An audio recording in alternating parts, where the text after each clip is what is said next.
go over a little. We learned some interesting points.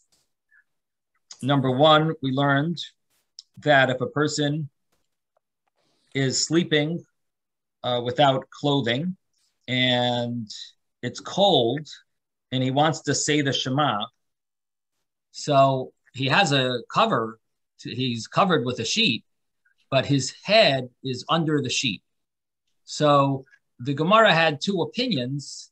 What does he need to do in order to say the Shema? So on the one hand, his body is covered. On the other hand, his body is visible. His nakedness is visible to his main organs, his head and his heart. So one opinion was that he needs to take a garment, take something to separate, or use the garment, the covering garment, and make it, use it as a separation between his heart and his private area. Or the other opinion was that he takes it and uses it as a cover separation from his head to his private area. That was the two opinions, because one opinion says, Libai roya es ha'erva, the heart seeing the private area is considered prohibited. The other one is it's no problem. So we had two opinions. And then we had a statement from Rav Huna in the name of Rabbi Yochanan. And this was a big machlokes, Rav Huna in the name of Rabbi Yochanan versus Rav Chizda. And the truth is, we're going to see more arguments between Rav Huna and Rav Chizda on the next page as well. And it's interesting that Rav Huna is always the lenient view, and Rav Chizda is always the more strict view. Almost like Beis Hillel and Beis Shammai. That Beis Hillel is always more lenient, Beis Shammai is always more strict. So here we have the opinions of Rav Huna and Rav Chizda. And Rav Huna mentioned that if a person was walking and he passed through a alley that's disgusting, that's dirty, that's smelly, called Mevuais Hamatunafais. So what does he do with regard to Shema? So now we've learned earlier in the Masechta that a person is allowed to walk while they're saying the Shema, just not for the first pasuk or first two psukim. So the first two psukim, Shema and Baruch Shem, you should stay in one place. And then if you walked, it's not a problem. And so here, the two rabbis, Rabbi Abba and Rabbi Yochanan, were walking. And that's a story that we'll see later. But before we get to that story, actually, the Gemara talks about a case where a person is walking. What is the halacha? He's walking and he passes through a dirty area. So Rav Huna, who's the more lenient view, said in the name of Rabbi Yochanan, he said that you put your hand over your mouth and you could continue saying the Shema. And Rav Chizda said, I swear to God, even if I heard it from Rabbi Yochanan himself, I wouldn't follow that. How could you do such a thing?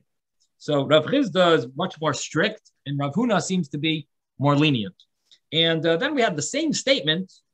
Some say it was Rabba Bar Chana in the name of Rabbi Yeshua ben Levi, who was the more lenient view, and Rav Chizda argued on them and said, how could you say such a thing? So it's an argument of who the source of these opinions are.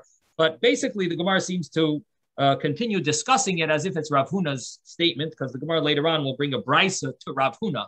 So it does seem to follow that, it's continuing to discuss it as if it's Rav Huna's and Rav Chizda's argument. And maybe that's why the Gemara continues on the next page as well with other arguments. In addition to being along the same lines of the discussion, it's also the same names. We're also discussing the same names, Rav Huna and Rav Chizda. Yes, Ruven?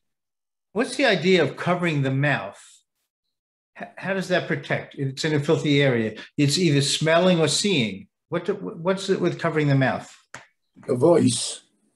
Well, I believe it's connected to the Gemara on the next page.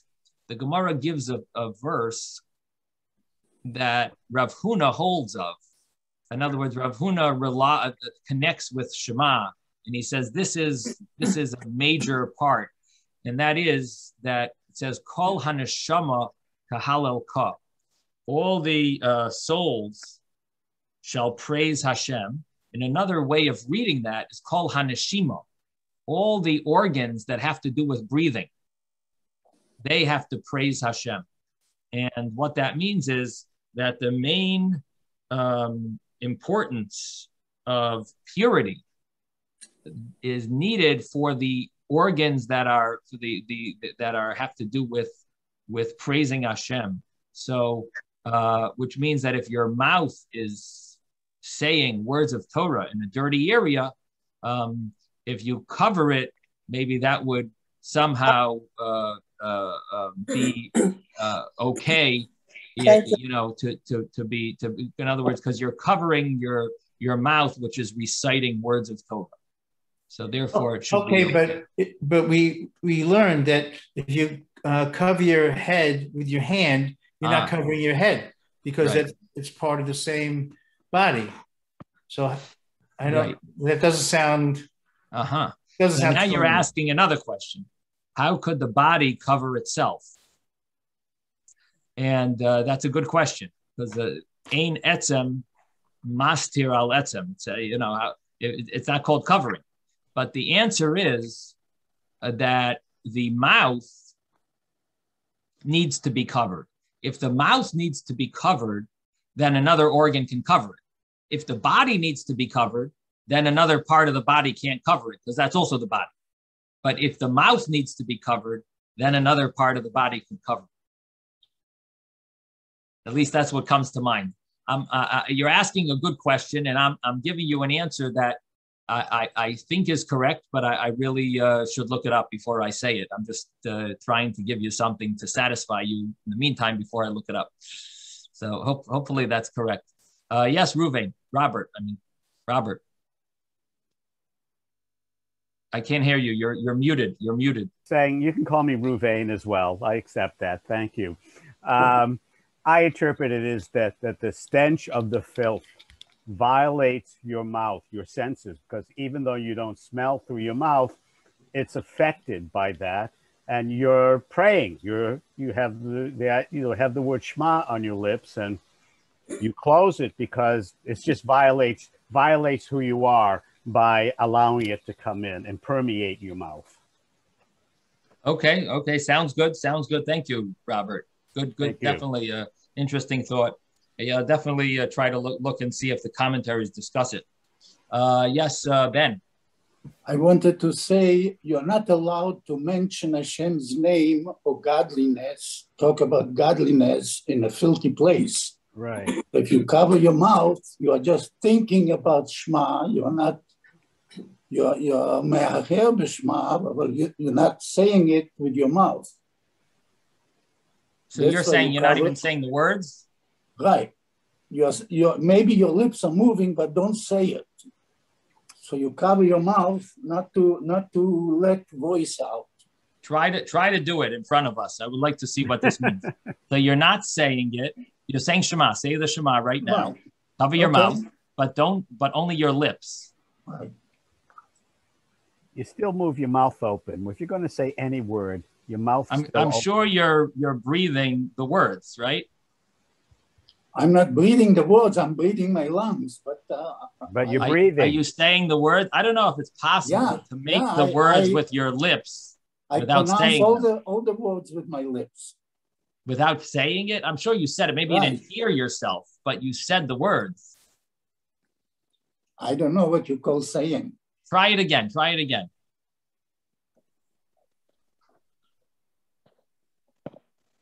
Did you say the words? I'm saying Hashem Eloheinu, Hashem Echad, and I have no problem. You said the word. Yeah. So is that okay? Why is it okay if you said the word? Because the stent or whatever the filth doesn't hear anything. It doesn't hear that. Oh, so I'm you're saying it to myself. Oh, you're saying it to yourself. Myself. Right. So in other words, your hand is covering your ears from even hearing it. It's covering everything from hearing it. I'm not creating voice. I'm breathing, but I'm not creating voice. I can't stop breathing. If you don't cover your mouth, you're still breathing.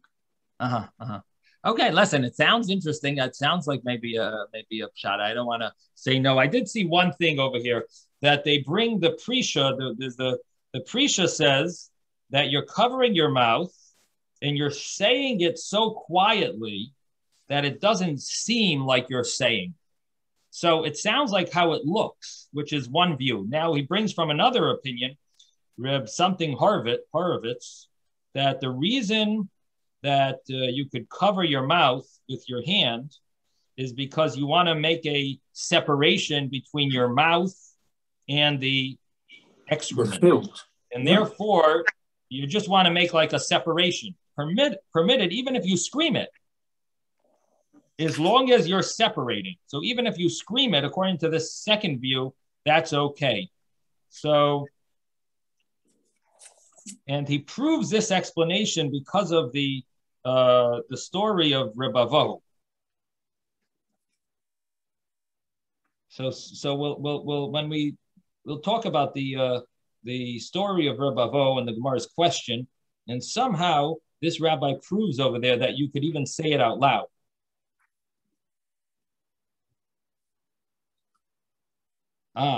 Because it says ishtik. Maybe that's why.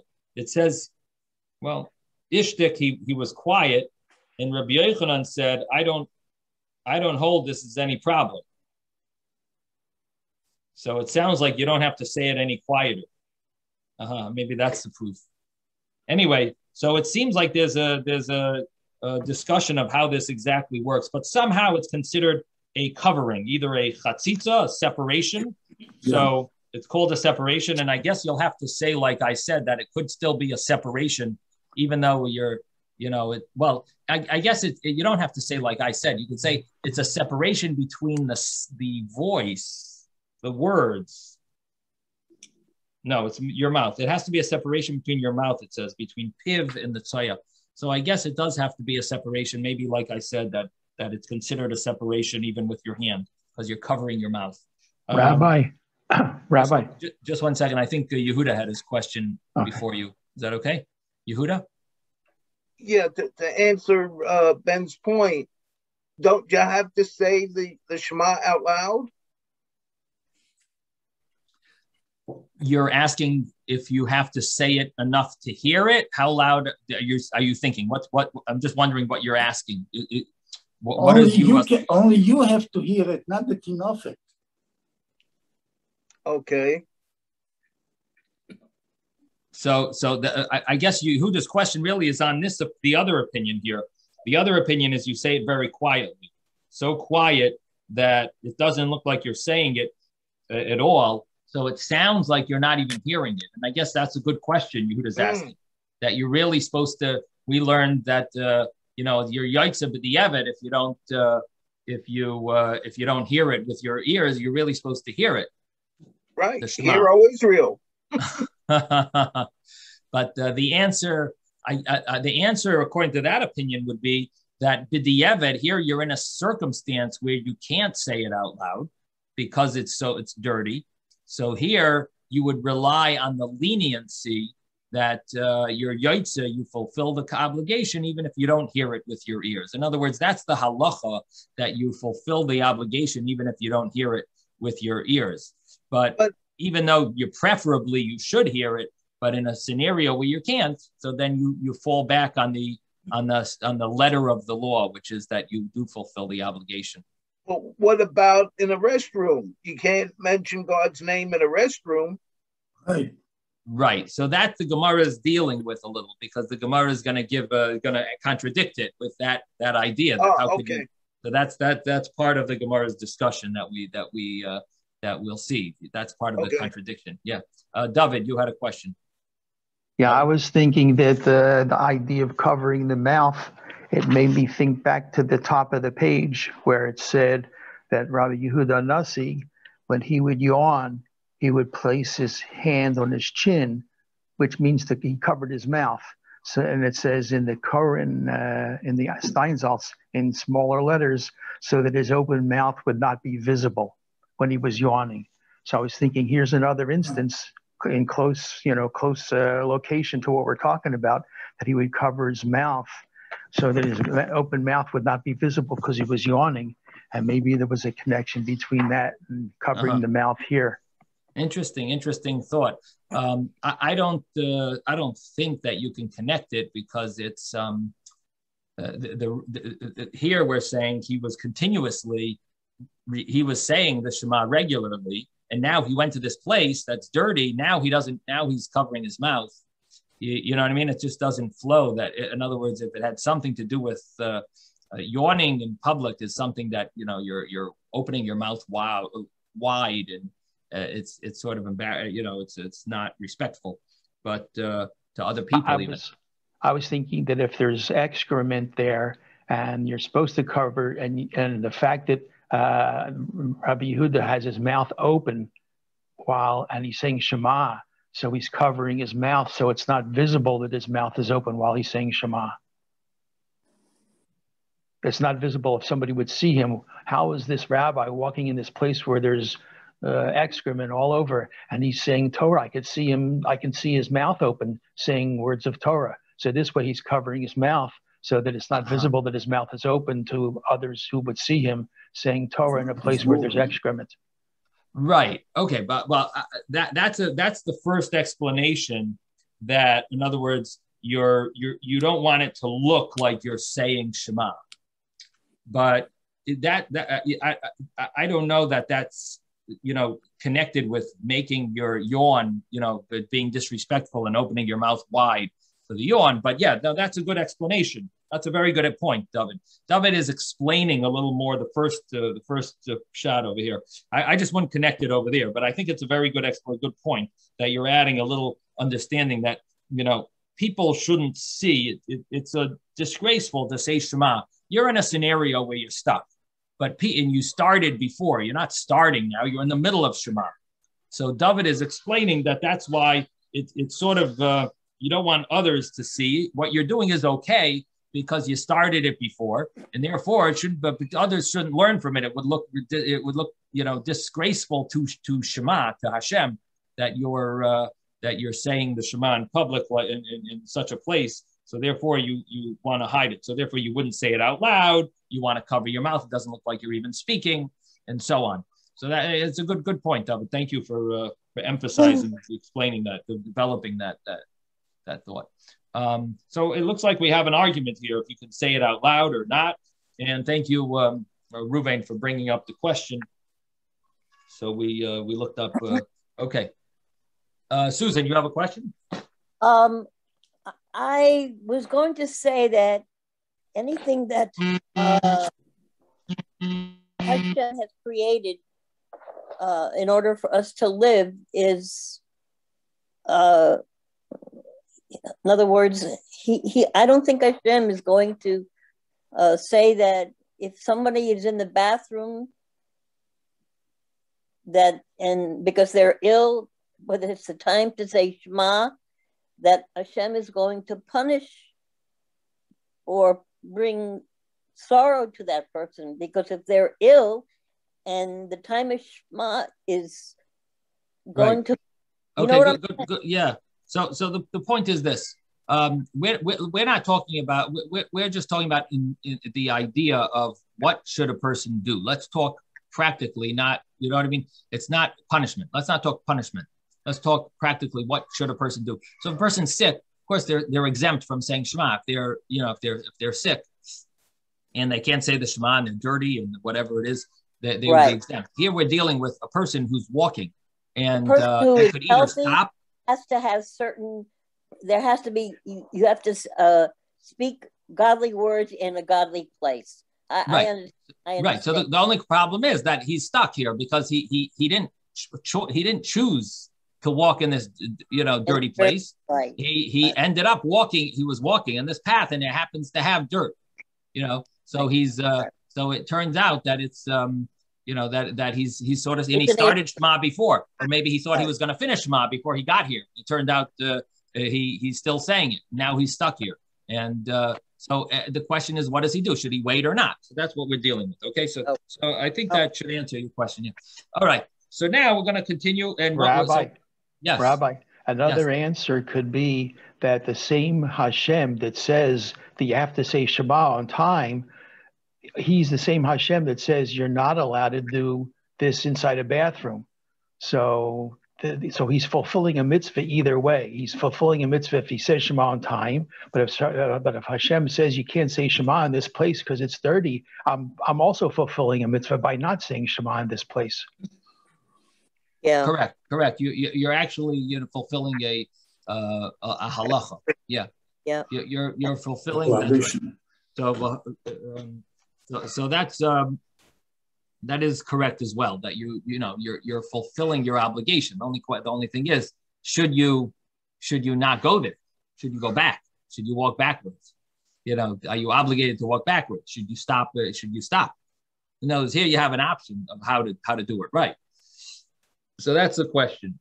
So the Gemara. So we said that there's two opinions here. We have the Rav Chizda's view, who's more strict, and he says Chas v'shalom, you could never do such a thing.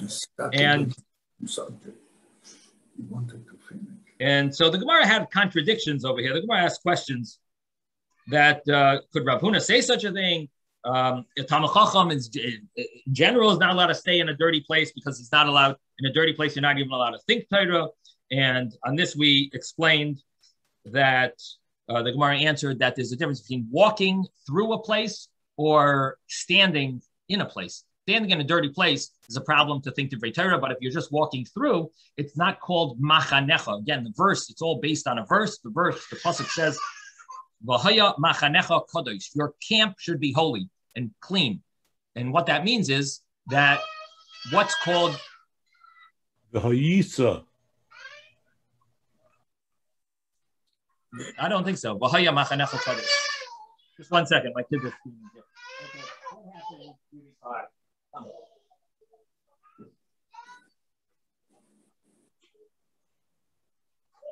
It's tough being a babysitter and a teacher at the same time, huh? He's doing a pretty good job at it. He's a good guy.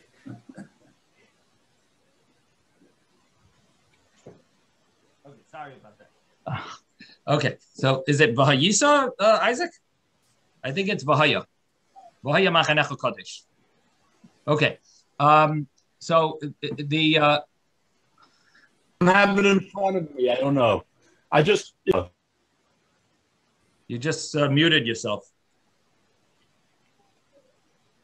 I said it just sounded to me. The sound was better with the Hayisa. I don't have it in front of me. Oh, well, okay. I have a memory that it's Vahaya Machanecha Kodesh. So I'm going to rely on my memory. Your memory, absolutely. Even though for you it sounds better this way, but in the meantime I'm going to rely on my memory, but I might be wrong. I'm saying the sound memory to me was the Hayisa. That's all. Right. So so the pasuk says your camp should be pure, meaning that it has to be clean. And so what does that mean? Does that mean if you are walking somewhere, what is considered your camp? If you're standing in one place, if you're stationary, 4 amos, 6 to 8 feet, is considered your camp. If you're not stationary, if you're moving, then that's not called your camp. And therefore, it's not a problem to walk through a dirty area. So in such a scenario, as long as you, make that it's not disgraceful by covering your mouth, Rav Huna and the other opinion, also, they say that this would be fine. Of course, Rav Chizda argues, but that is the source, the reason why it might be permissible or why it is permissible according to this opinion is because of V'haya Machanecha Kadosh, and that's why there's a difference between standing in one place, which is prohibited, and walking through a place which would be permissible according to this view. Then the Gemara asked another contradiction. Again, we're sort of touching on Yehuda's question over here, because this is what we're dealing with. How could you say such a thing that it's permissible? You're in a dirty place. And the question that the Gemara asks is, Rabbi Bar Chana said in the name of Rabbi Yochanan that you're not allowed to think words of Torah in a Beis HaMerchatz, in a Beis HaKisei, in a bathhouse, and in a bathroom. You can't think of words of Torah. So maybe you'll say the same difference. Oh, it depends if you're walking through or if you're just staying in one place. Then he's had the story, and this is that story that we mentioned. Rabbi Avo was going after Rabbi Yochanan, and they were, and Rabbi Avo was reciting the Shema. And then when he came to this dirty place, he stopped. And he stopped, then he asked Rabbi Yochanan, what should I do now? When they got out of the dirty area, he asked him, what should I do now? Should I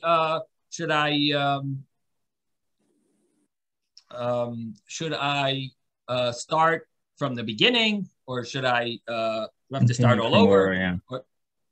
What did you say? Or continue from where I am. Or continue where I'm at.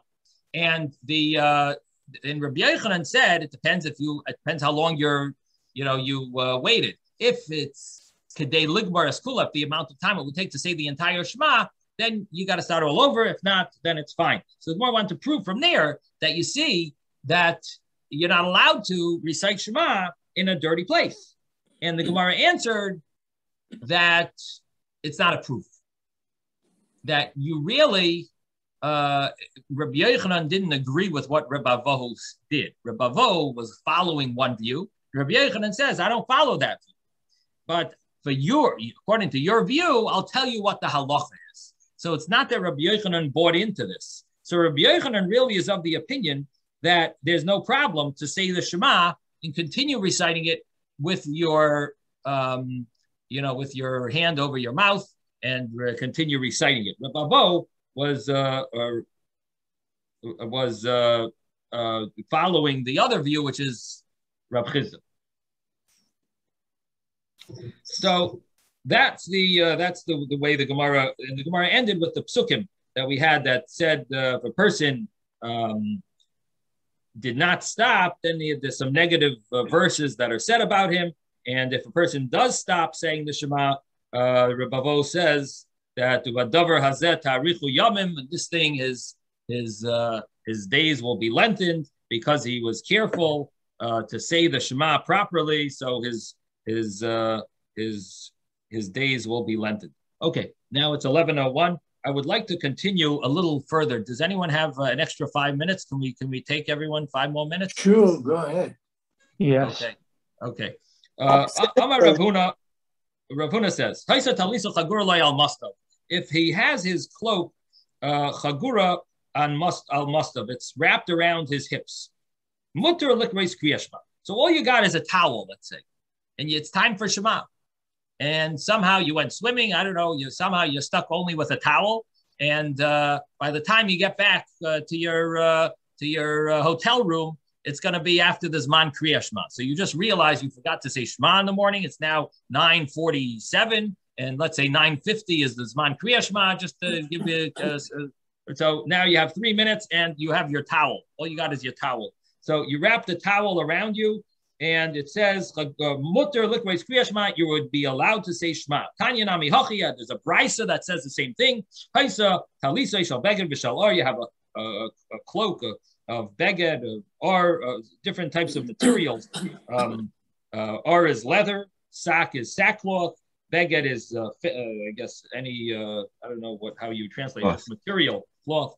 So, chagura al masnav, if it's wrapped around your hips, mutter likreis kriya shema, you're allowed to recite kriya shema. Aval tefillah, but for Shemana Esrei, what happens if the time of Shemana Esrei is coming up, which either it means the official time is, let's say, around 11 o'clock, and you did your swim, and now you only have your towel. You want to do a fast Shemana Esrei because the time of Shemana Esrei is just about there, or maybe it's right before Chatzos, which is the real final time to say Shemana Esrei is right by Chatzos. So the din is tefillah ad sheyachases liboy. You got to wait till you cover your heart. You can't daven just because you're covering your private area. That's not good enough for Shemana Esrei, because you're standing before a king. So this is a very interesting point, that when it comes to Shema, we don't look at it that you're standing before the king. Of course, we're always standing before Hashem. Shivisi Hashem Lanegdi Summit. We're always supposed to place Hashem before me always. But Hashem acknowledges and understands that we are not presenting ourselves like before a king. Hashem sees everything about us. We are standing before Hashem, but not in his palace, so to speak. Shemana Esrei, we're in his chamber. We're standing before the king in his chamber, and he expects us to dress up accordingly. And therefore, you can't say Shemana Esrei with your towel. Rav Huna says, Shachach b'nichnas tefillin the Beis HaKisei. Rav Huna says another statement. So here we have a second statement of Rav Huna that a person forgot. He went to the bathroom and he realized, oh, I've got my tefillin on. Now this, of course, happened maybe in the olden days when they would wear tefillin all day. You know, it's possible someone made a, you know, they would do their business with the tefillin and so on. So therefore, maybe that will make it easier for us to understand and relate to how a person this could happen. But he forgot and he entered a bathroom with his tefillin on. He places his hands over them, sort of like to cover them until he finishes. And it says, Ad Yigmar, what do you mean? He finishes, he's going to stay as long as it takes him in the bathroom. He's going to wait until he finishes. You think until he finishes? Until he finishes his initial, need to, his initial need. In other words, he's not supposed to wait there to continue if he has more to do, but he should wait until he could wait in the bathroom until he finishes his initial going. Why? Because the Gemara asks, "But lifts like layalter." What do you mean? Let him stop exactly where he is and walk, and stop where he is if he needs, and leave and get the tefillin off. V'leikum and go out. The answer is because of what Rav Shimon ben Gamliel says. The time Rav Shimon ben Gamliel says that it's very dangerous to stop in the middle of both defecating and urinating. Because Rav Shimon ben Gamliel says, maybe if a person stops in the middle and it causes something called hadroikin, is some type of the stomach expands, it swells, and silain achayzer. Person stops in the middle of urinating, so that's the sea line is the stream. Maybe as Adam Lidei. So if he stops in the middle, so it's called hachoizer. If he stops it, he sort of like retracts. So it's maybe as Adam Lidei Yeraka, and it causes the person to be Yeraka. Literally means like green. Galnitza. There's a word in French here, Old French, galnitza in Rashi, but it causes yerukin. I guess yerukin is probably something to do with like the bilirubin type of a liver issue. PI, so uterine. It's it. PI. Jaundice. It says here jaundice. Jaundice. Oh, so that's it. Like the bilirubin. So that's a person who's green, right? It causes or yellow. I guess yerukin would be like a yellow skin. So that's why it's what. The other thing is when a person is holding back feces and he's holding it back, the longer it stays, the more moisture is drawn out of it, and it becomes harder and harder to push out, and the intestines and area can swell up from that. So that's what it means, hadrokin. Is that what the Rabbi Steinsaltz explains? No, I'm just telling you from medical experience. Right. Oh, okay. So anyway, so these are the two things. So the Gemara basically says that there is a leniency because of health reasons that a person made a mistake, brought the tefillin in, that they would at least finish exactly what they started, and that's it. And then they come out and take off their tefillin and then go back.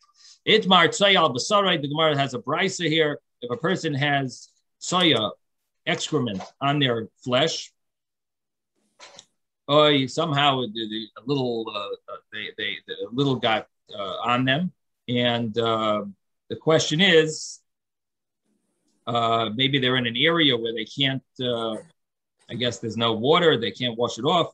They're in the middle of the question is, can they say Shema? So there's a little excrement on their body. Or a person's hand is in the bathroom. Now, why can't they take it out? I don't know, but somehow the hand is in the bathroom. So Rav Huna Amar Mutter Liquid Kriyashma. Here we have again Rav Huna being lenient, says you're allowed to say Shema. Rav Chizda Amar also Liquid Kriyashma. It's prohibited to say Kriyashma. And Amar Rava says, my time of Rav Huna, what would the reason of Rav Huna be? T'chsiv kol haneshama tahalel ka, because it says all of the neshama the soul should praise Hashem, and we translate it to mean that the neshama, meaning the breath, all the organs that have to do with breathing, they should be praising Hashem. That means those are the organs that you have to be careful that they're clean. But if there was a little dirt on another organ, or your hand is in the bathroom, that shouldn't be a problem. That's why Rav Huna says it's okay. Rav Chisda also look my taima to Rav Chisda. And what's the reason of Rav Chisda that says it's prohibited to say Shema? Because it says all of my limbs, all of my bones are saying Hashem, who is like you. That means that every limb has to be clean in order to say Shema. There's a lot of different opinions about this tomorrow. Maybe we'll talk about it tomorrow, what exactly we're talking about. There is one opinion that this refers to that there's dirt in an area of the body that's closed, like, for example, the armpit. Maybe that's what we're talking about. Another opinion is that that we're talking about it's not real. It's not actual. It's just like a little mark of it. It's a little residue, but it's not an actual mamoshus. It's not physically there, or it's very small, it's tiny. A lot of the commentaries struggle to figure out what we're talking about, because how could you say Shema within four amas, 6 to 8 feet of dirt? So what exactly we're talking about? Another opinion is that it's talking about that it's covered, and because it's covered, so it's not a problem. It's covered with your clothes, so you don't have to go away for amas. But it's also, you don't see it, because if you see it, and also there's no smell, because if there was smell, it would be a problem. So we have to get away with all of these side problems and just get to the actual law that it might be permissible. In other words, there's an argument, but Rav Huna says it's permissible, and the commentaries struggle to figure out how could we say that it's permissible. It has to be one of these scenarios where there's no smell, you don't see it, it's covered, or it's even in an area it's in your area of your body that's covered, or it's so tiny that you don't, that it's or it's dried out, that it's almost not it's almost not considered anything major. So yeah, it's just it's dirt, but it's not. You don't look at it as excrement. Yes, Ezra. That pasuk comes from the Shabbat davening right before Shochanah. Yeah. Call it Maaseh Tamarna. Yeah. Yes. No, it's kalatz motai. It's not kol. It's one of the times when you say kal. That's the first. The second. Yeah, the second thing is Rashi makes a comment about this, which I don't exactly quite understand. It sounds like there's a mechitza between his hands and the rest of his body. So you're right. Rashi says that. One second. The pasuk says kol atzmaisai toimarna with the comments. So what? It's one of the times it's kalatz motai tomana. Kal with a patach. You're saying it should be. It has the kamatz, but it's pronounced kal. And where does it say that? Is that like this is a thing that the Sfardim say, and I believe it might be a Zohar that comes from it. It's kalatz motai tomana. Okay, I'm gonna have to ask my my Sephardi friends that maybe they can show me. What that's so interesting. Thank you for mentioning that. Anyone else familiar with that? That it's supposed to be kalatz maaseh tamarna? Anyone? No. Okay. Now the other thing you said, you were asking about Rashi. Rashi says that we're talking about that there's a hefsek, there's a mechitza. So you're right. And Rashi says that your hand is in a bathroom, and there's a mechitza yesh beinay lebein beis hakisei upashat yodei lefnim and mechitza. Since there's a separation between the bathroom and you, that's how you would be able to say Shema. Rashi's bothered with, if you are within 4 feet of the bathroom, then 4 amas, then how could you be saying Shema? So in other words, the same question that I mentioned it on the Basaroi. Rashi's bothered with it. Your hand is in the bathroom. What about you? You're within, how big are you?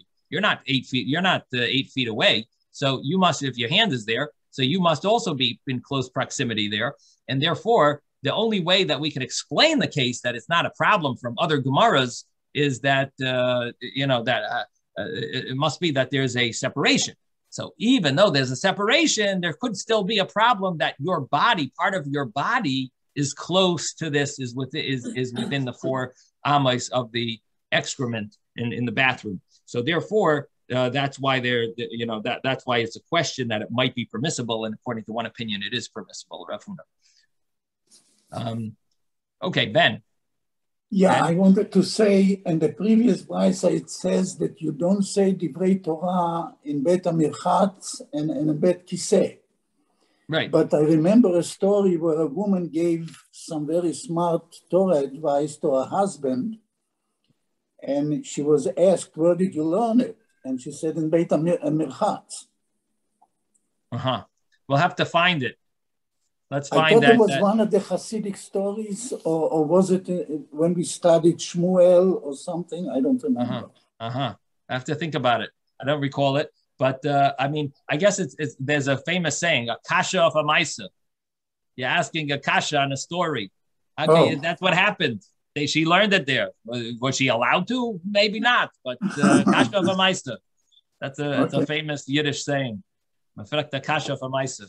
Okay, anyway, sei gesund, everyone. Thank you for giving me the extra time. Thank you, later. Thank you all. Thank you, Rabbi. Thank you, Rabbi. Thank you, Rabbi. Bye-bye.